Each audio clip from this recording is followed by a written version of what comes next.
What is your creative process when brainstorming a marketing strategy? How do you get creative with campaigns as someone that works in marketing? Welcome back. Today we are doing our first ever of this format, which is answering all your questions. If you are wondering how these questions got answered, they've either been questions that are in the comment section or in my Instagram broadcast channel. So if you haven't joined, please join. It's called I Have Notes and it's on my Instagram, which is linked in the description. And I will answer more as time goes on. So let's get straight into it. First of all, thank you for everyone who asked a question to begin with. I feel like I want this to always be a conversation. So I'm happy to kind of see all the stuff that has been coming through from everybody else. So, okay, first question is from Lynn. And it says, and a bunch of people voted on this. This was one of the top responses. Lynn has asked, what is your creative process when brainstorming a marketing strategy? And I think that's a great place to start because so many people think marketing, especially because of the internet, is what should I post on social media the day I want people to know about what I'm doing? And that is a good start, but that's not quite it. And beyond thinking about what should I post on the day I want people to know about something in terms of a marketing strategy, you need to kind of think big picture. So I tend to think in a couple of buckets. I think about content. So what will be the content flow throughout all of the period that I want someone to know something. Campaign, which is kind of content but elevated. It's content but in the way of if you wanted to shoot a full ad. I think about community as well. How am I getting my community excited about this? Why would they even care? And how can I bring them in to participate and work with me on what we're doing, how we're putting this idea out into the world? And that can also include influencer. And I'll talk about all of these. I just want to start with a couple of buckets. And then sometimes, depending on what the budgets are, I would think about anything that's IRL. So in real life, whether that's an event, whether that's an out-of-home activation. But I try to tend to think in those 4 buckets. So when we think about campaigns at the very top line, I think what is an interesting story here that can be told? And I'll be honest with you, if I was starting a brand from scratch, I would do a campaign video. I'd do an ad, but I wouldn't spend all the money in the world on it because you're going to learn so much that I would rather start small. I've spoken about this in loads of previous episodes. Your MVP, your minimum viable product. I would start small and put something out that is a small picture of my bigger story, and then I build from there. I would also think about timing is a big thing, and nobody talks about this. So when you're thinking about a campaign, your campaign does not start the day you have something to sell. Your campaign does not start the day that you want to promote your event. Your campaign starts way in advance. You have to start helping people understand why you exist, why they want to be a part of what you're doing versus something else. Before you even say, hey, I have phones to promote or I have headphones that I want to promote, I would start talking about things that my audience likes. And you might be asking, what are the things that my audience would like? Listen to or watch the episode that's all about why should someone care? Why should they care? If you answer that question, all of this will be a lot easier for you. Let me quickly go back to the question and just think about anything else. So that's what I would say is the creative process. And then I would look at culture. That's the biggest thing. People call it culture. I had just thought it was things that I was interested in. But I'm learning that actually the true name for it is looking at what's going on in culture. So before I talk about what I think is interesting to everybody else, I look around me and I say, what is something that's in people's cultural consciousness, whether it's now or whether it's historical, that I could draw inspiration from, or I could lean on, or I could get inspired by to tell my story. So sometimes I give an example. It was a couple of years ago now, but I think it was, I'm trying to remember the brand. I think it was Tommy Hilfiger. They did a campaign that was with the person who played Lily Vanderwoodson in Gossip Girl. And the whole campaign was shot in the train station in New York. And that was a really interesting point for me because even though Gossip Girl isn't existing right now, it's ended, the show is done, they drew on that nostalgia, and they drew on that nostalgia not just because it was a random thing to do. That speaks to who they're targeting. They're basically targeting people who are now kind of the older Gen Z / young millennials who have that who even know who Lily Van Dordson even is to begin with, and they're starting there. That shows you that that's who they're wanting to lean on, especially because there is this desire for these shows of the old days, right? Things that people love. I think another good example of a show that I would, if I was starting like a fashion brand or an accessories brand, I would draw loads of inspiration from is Sex and the City. That is a show that is constantly being clipped on TikTok, is being turned into memes. People still talk about the Fendi baguette. It has so much cultural value that I would think, okay, what inspiration could I take from there? And that doesn't mean that you make an episode of Sex and the City. It doesn't mean that you need to then have 4 friends who look and dress the same way as the characters. Your question then is like, how do I borrow from that story? And how do I give it new life, give it new legs? I think another thing, and this is also as kind of showing like the different like very, very pop culture things that I grew up with, that have been like inspired me or been a big part of my growing up, is Princess Diaries is allegedly being remade again. I would think about, okay, if I was targeting that kind of demographic, what could I use from Princess Diaries to make my brand kind of feel alive, right? And they actually have it. There's like a trending sound, which is like, I present to you a princess, which is still being trending on TikTok. That's another way that you could lean in. So those are like my thoughts. I've spoken a little bit about campaign. Then content is more about every single day I would think about, okay, I need to get people interested in me in general. Then I need to get people interested in the products. Then I might explain why the product is beneficial to them. Note that that's the third thing I'm talking about, not the first thing. So if the first thing you're saying is, I've made this phone and you can use it, you've kind of already lost. And there's a really good historical example of Apple, which is how they used to describe the original iPod. So for those who don't know, an iPod is it was kind of like an early version of an iPhone, but it wasn't a phone. It was like a CD player. Imagine having like Spotify, but in like something that you could physically hold. And instead of saying something like, and people use this classic example in marketing, instead of saying 250 gigs of storage, which doesn't really mean anything to anyone who's not in tech building it and understanding gigs. And we might say now that, oh yeah, but we understand what gigs means, like 250 gigabytes. At the time when the iPod was launching, which must have been in like 2000, that wasn't in the natural discourse of people. We didn't understand that language. So instead of saying that, they said 1,000 songs in your pocket. Because up until that point, everyone had to carry around like their favorite song on a CD and like in a big cassette and swap out the CD, or big CD player, sorry, and swap out the CD. Before that was the cassettes. And you like, if you wanted 1,000 songs and every album has about 10 to 12 songs, you need 100 CD cases that you're carrying around with you. That's not practical. So anyone who was ever listening to music prior to understood immediately 1,000 songs in my pocket. That is like my life. That is what I need. That's what I need to kind of be engaged in. I think another really good example of like thinking about what your content says, because I think people always think about like try to understand what content ideas to come up with, is I think Nike's current like marathon campaigns that they've got rolling out across London and New York. Nike's campaigns across New York and London said things like, and they were big red billboards during the marathons, said things like, I'm never doing this again until next time.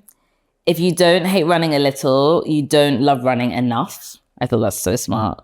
They also had a phrase that said, hate every second, love every mile. That's a really good one. And I'm going to dig deep into that in a second.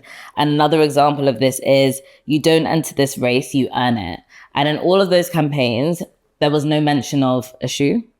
There was no mention of sports gear that can help you get there. All of it tapped into the runner's mindset, right? So this idea of hate every second, love every mile. If you know any kind of athletes are always locked into this idea of like the pain of today is going to be tomorrow's reward.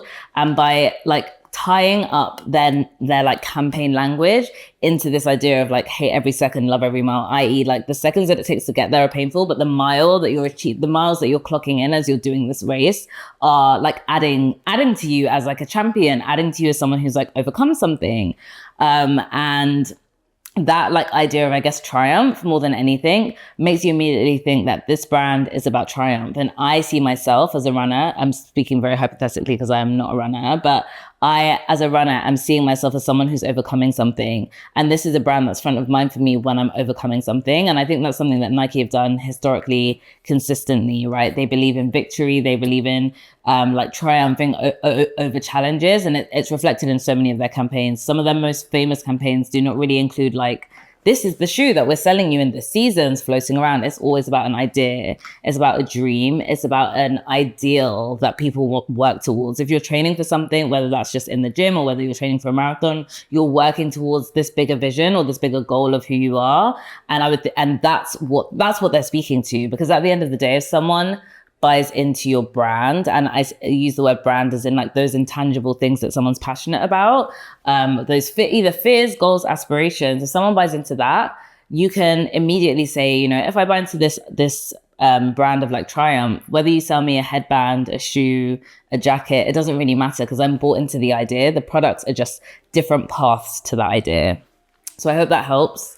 There's loads of other stuff that I could talk about, and I will quickly just touch on community. So really, really quickly, we do not have to do things on our own. We can do them in community. And what I mean by that is doing it in community means that before I even, especially when I have clients who want to work with me, I look around and I think, who can we bring in to support us on this journey? Whether those are friends of the brand, whether those are a group of people, let's say, okay, let's keep with this running idea, right? If I wanted to start a shoe brand right now that was all about running and sportswear, I would immediately think about is there a small community of 20 runners who maybe are just starting? Maybe it's all about beginner runners who want to be consistent and get to be able to run a 5K consistently, right? Maybe that's a small group. You might think, okay, well, I'm trying to engage runners. Why would I engage the amateurs? And runners are incentivized to get started and put their best foot forward. So I might think, okay, these are the people that are like the most incentivized and excited to get into running. Let me start there and let me tell them, hey guys, I'm working on this new thing that's going to make it easier for you to be able to achieve your 5K goals. Try this shoe and see if it works. That may be my first group.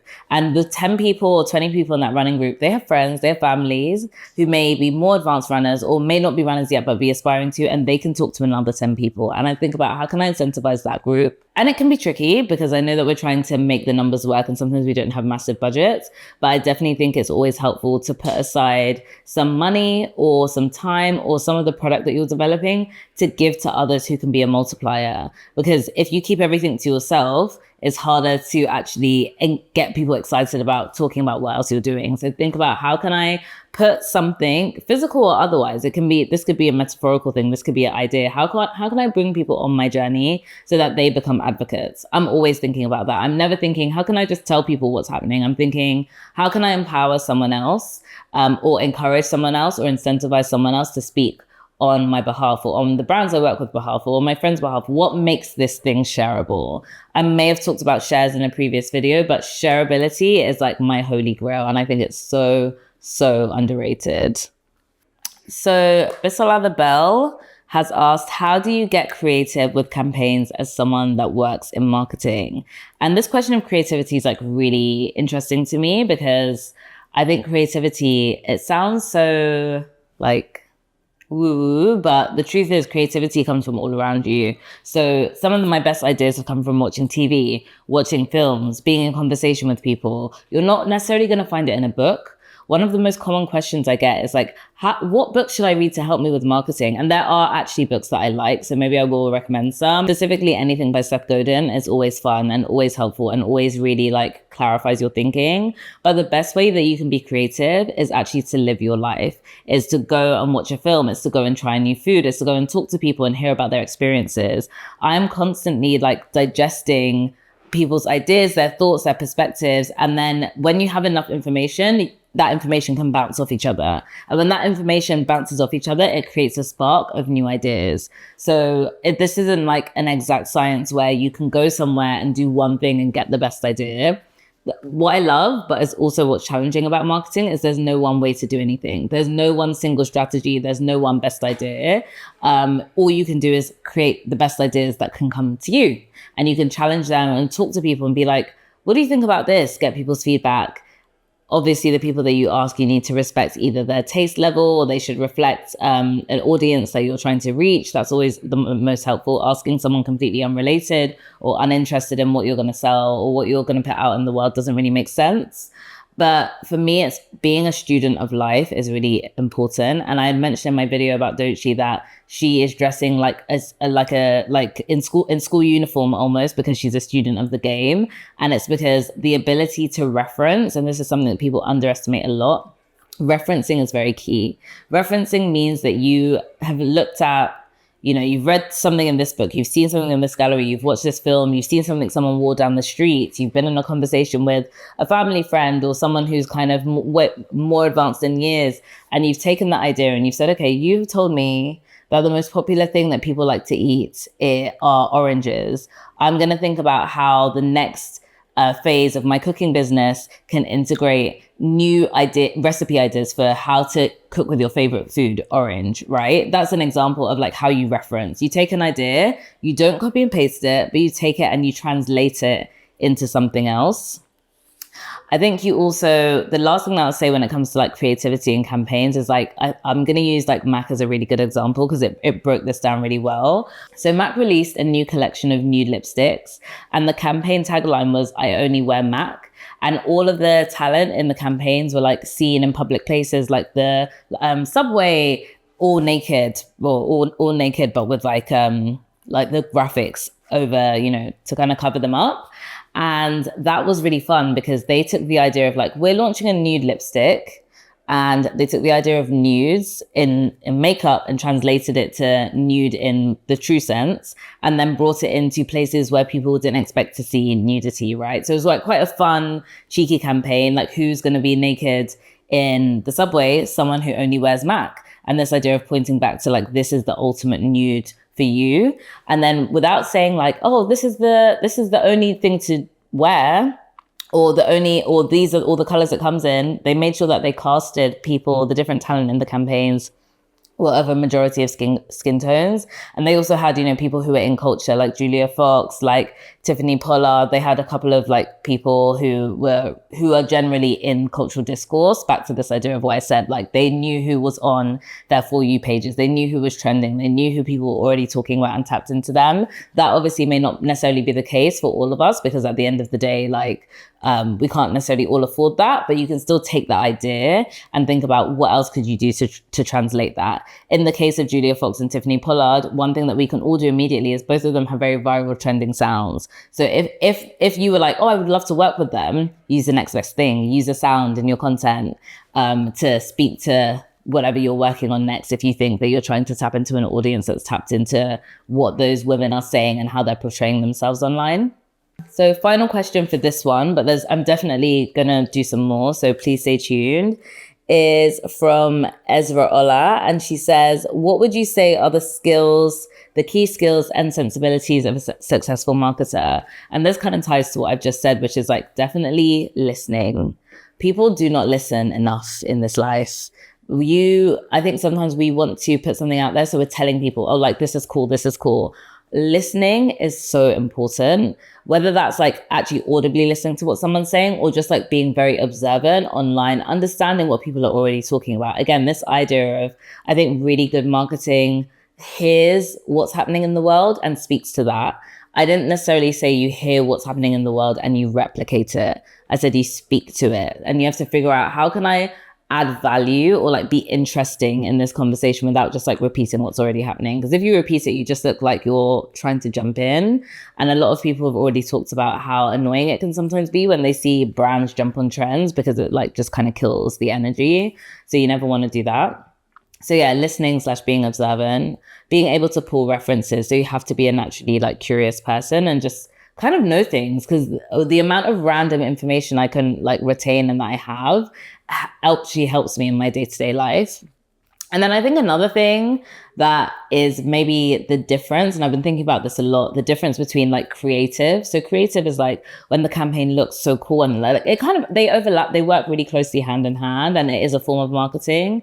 But I've been thinking a lot about this difference between like creative what is the difference between creative and marketing? And creative is like the idea, the visual, the packaging. And then marketing is the ability to sell that idea into people.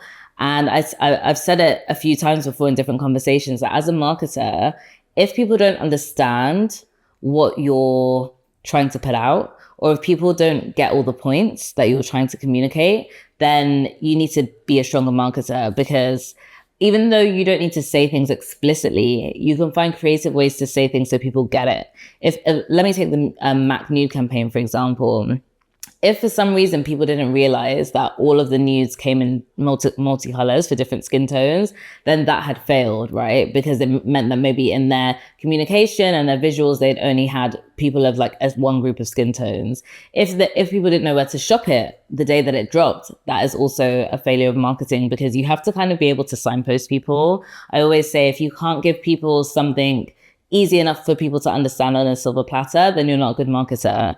I definitely see marketing as like a bit of a concierge service. You're taking people a longer journey. And if I was to say anything, is that the biggest thing that people miss is that they think that marketing is about you. You think it's about what you want to say and what products you're selling. Your marketing is always about the other person. It's about who you're trying to reach and how you can hold their hand and take them on a journey of understanding who you are, what you're putting out, and where they can get it. If you can't do that, then it's something that you really need to reassess.